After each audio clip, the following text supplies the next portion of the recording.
بسم اللہ الرحمن الرحیم۔ ڈیئر اسٹوڈینٹس، آج کے اس لیکچر میں ہم اردو انٹرمیڈیٹ سال اول نظم خطاب بجوانان اسلام اس کے شعر نمبر 9 اور شعر نمبر 10 کی تشریح سمجھنے کی کوشش کریں گے۔ آئیے بلا تاخیر لیکچر کا باقاعدہ آغاز کرتے ہیں۔ شعر نمبر 9 ملاحظہ کیجئے۔ حکومت کا تو کیا رونا کہ وہ ایک عارضی شے تھی، نہیں دنیا کے آئینے مسلم سے کوئی چارہ۔ ڈیئر اسٹوڈینٹس، سب سے پہلے مشکل الفاظ کے معنی دیکھیے۔ عارضی مختصر یا چند روزہ، شے چیز، آئین مسلم تسلیم شدہ قانون، اور چارہ تدبیر یا علاج۔ اس شعر کا مفہوم کچھ اس طرح ہوگا کہ حکومت کا کیا رونا، وہ تو ایک عارضی شے تھی۔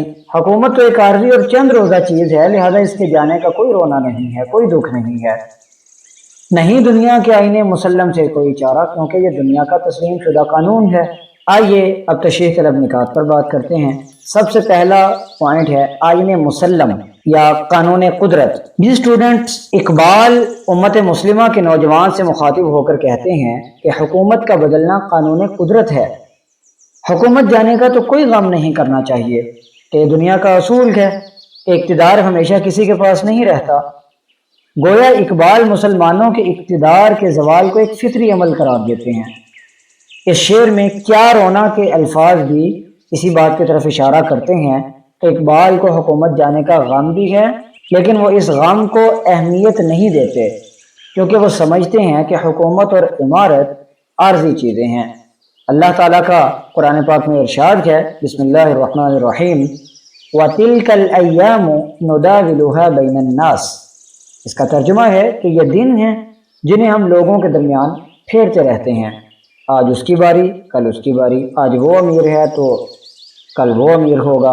لہذا یہ بھی سچ ہے کہ ایک وقت تھا کہ مسلمان آدھی دنیا پر قابض تھے۔ اونٹ چرانے والے اسلام کی بدولت اس قابل ہو گئے کہ اسپین، قرطبہ، سمرقند، بخارا، بغداد، بصرہ اور غرناطہ میں اسلام کا پرچم لہرایا۔ لیکن جب مسلمان قوم تساہل پسندی یعنی سستی، بے حمیتی، عیاشی اور اخلاقی گراوٹ کا شکار ہوئی تو ملت اسلامیہ کے ہاتھوں سے حکومت نکل گئی اور وہ ذلیل و خوار ہو گئے۔ گویا حاکم قوموں کو محکوم اور محکوم قوموں کو حاکم بنتے دیر نہیں لگتی۔ قوموں کی تقدیر بدلنے میں علم بنیادی کردار ادا کرتا ہے۔ جو قومیں علم کی وراثت کھو بیٹھتی ہیں تو زوال ان کا مقدر ہو جاتا ہے۔ اقبال فرماتے ہیں کہ وائے ناکامی متاع کارواں جاتا رہا، کارواں کے دل سے احساس زیاں جاتا رہا۔ ڈیئر اسٹوڈنٹس، حقیقت یہ ہے کہ ہم نے محنت اور عمل جیسے سنہری اصولوں پر عمل کرنا چھوڑ دیا ہے جن کے ذریعے اقوام ترقی کرتی ہیں۔ ہم اصولوں سے بھی دور ہو گئے ہیں۔ اقبال کے نزدیک حکومت کا کھو جانا اتنی بڑی بات نہیں جتنا حکمت کا کھو جانا ہے، دانائی کا کھو جانا ہے۔ اصل بات یہ سوچ ہے کہ اس عظمت کو مسلمان دوبارہ کیسے حاصل کریں۔ ڈیئر اسٹوڈنٹس، شعر نمبر 10 کی طرف بڑھتے ہیں۔ مگر وہ علم کے موتی کتابیں اپنے آبا کی، جو دیکھیں ان کو یورپ میں تو دل ہوتا ہے سی پارا۔ سب سے پہلے مشکل الفاظ کے معنی دیکھ لیجئے۔ علم کے موتی، یہاں علم کے موتی سے مراد ہے علم کی کتابیں، علمی کتابیں۔ آبا اسلاف یا والدین، ابا و اجداد، سی پارا ٹکڑے ٹکڑے۔ اس شعر کا مفہوم کچھ اس طرح ہوگا کہ اے نوجوان مسلم، جب میں اپنے بزرگوں کا علمی خزانہ یورپ میں دیکھتا ہوں، مگر وہ علم کے موتی کتابیں اپنے آبا کی، جو دیکھیں ان کو یورپ میں، تو اس کا نتیجہ کیا ہوتا ہے؟ تو دل ہوتا ہے سی پارا، تو میرا دل ٹکڑے ٹکڑے ہو جاتا ہے۔ آئیے اب تشریح طلب نکات پر بات کرتے ہیں۔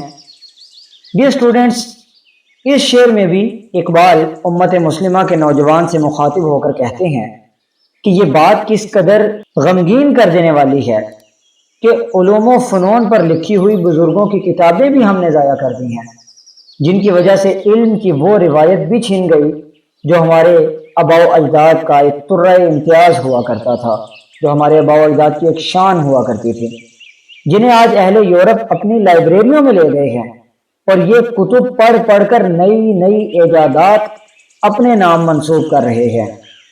علامہ اقبال رحمۃ اللہ علیہ کا موقف ہے کہ حکومت تو آنی جانی چیز ہے، جیسا کہ پچھلے شعر میں ہم پڑھ چکے ہیں، اس کے جانے کا دکھ نہیں، لیکن جب اپنے آباء و اجداد کی نایاب کتابیں، ان کے علمی کارنامے ہم یورپ میں دیکھتے ہیں تو بڑا دکھ ہوتا ہے کہ ہم اپنی علمی روایت کو برقرار نہیں رکھ سکے، اپنے علوم کی حفاظت نہیں کر سکے۔ تاریخ سے یہ بات پوشیدہ نہیں ہے کہ نامور سلطان ٹیپو شہید کو اگر شکست نہ ہوتی تو اس مرد مومن کا نادر کتب خانہ انڈیا آفس لائبریری اور برٹش میوزیم کی زینت نہ بنتا۔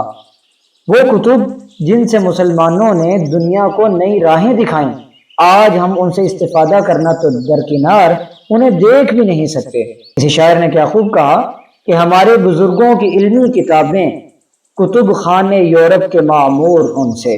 ڈیئر اسٹوڈنٹس، 1905 سے 1908 تک جب علامہ اقبال انگلستان میں مقیم تھے، یہی علم و حکمت کے موتی علامہ اقبال کو خون کے آنسو رلاتے رہے، ان کے دل کو ٹکڑے ٹکڑے کرتے رہے۔